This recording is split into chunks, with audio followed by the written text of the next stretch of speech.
গ্রামের কৃষক পরিবারের ছেলেটা আজ রাজ্যের মন্ত্রিসভায়। ঘটা করে গ্রামের ছেলে মন্ত্রীকে সংবর্ধনা জানালো গ্রামবাসীরা। গ্রামবাসীদের জন্য ঝালমুড়ির ব্যবস্থা করলেন মন্ত্রী।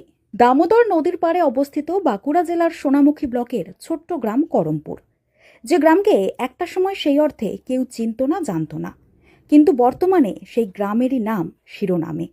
কেননা এই গ্রামেরই কৃষক পরিবারের ছেলে আজ রাজ্যের মন্ত্রিসভায় স্থান পেয়েছে। উজ্জ্বল হয়েছে গ্রামের নাম।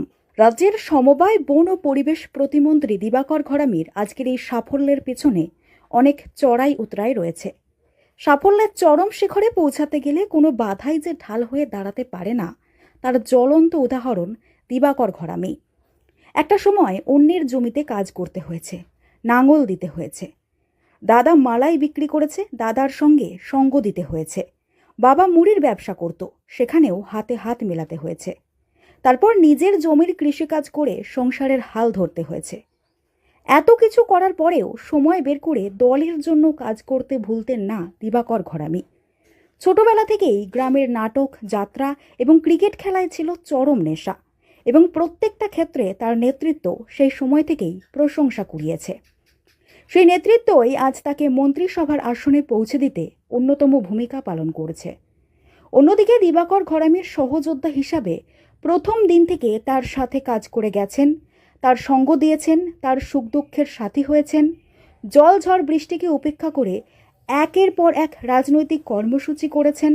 অনেক দুর্গম পথ অতিক্রম করে সাফল্যের শিখরে পৌঁছে যেতে সাহায্য করেছেন। আবার কখনো লক্ষণের মতো সুযোগ্য ভাই হিসাবে সহযোগিতা করেছেন চঞ্চল সরকার। তাই দিবাকর ঘরামির ও চঞ্চল সরকারের প্রতি ভালোবাসা, শ্রদ্ধা অটুট রয়েছে। লাল মাটির জেলা বাঁকুড়ার প্রত্যন্ত পিছিয়ে পড়া করমপুর গ্রামের ছেলে দিবাকর ঘরামি রাজ্যের মন্ত্রিসভায় আসন পাওয়াতে স্বাভাবিকভাবেই আপ্লুত গ্রামের ৮ থেকে ৮০ সকলেই।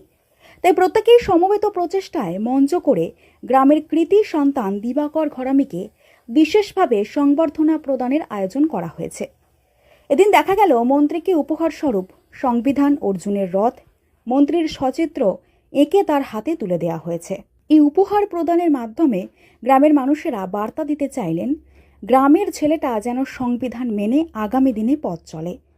অন্যদিকে অর্জুনের রথের মতোই তার আগামী দিনের সমস্ত কাজ সুচারু দক্ষতার সঙ্গে সে পালন করে। তবে এদিন শুধুমাত্র মন্ত্রী নন, তার সহধর্মিণী, পিতৃদেব, মাতৃদেবী সহ পরিবারের অন্যান্যদেরও সংবর্ধনা জানাতে ভোলেননি গ্রামবাসীরা।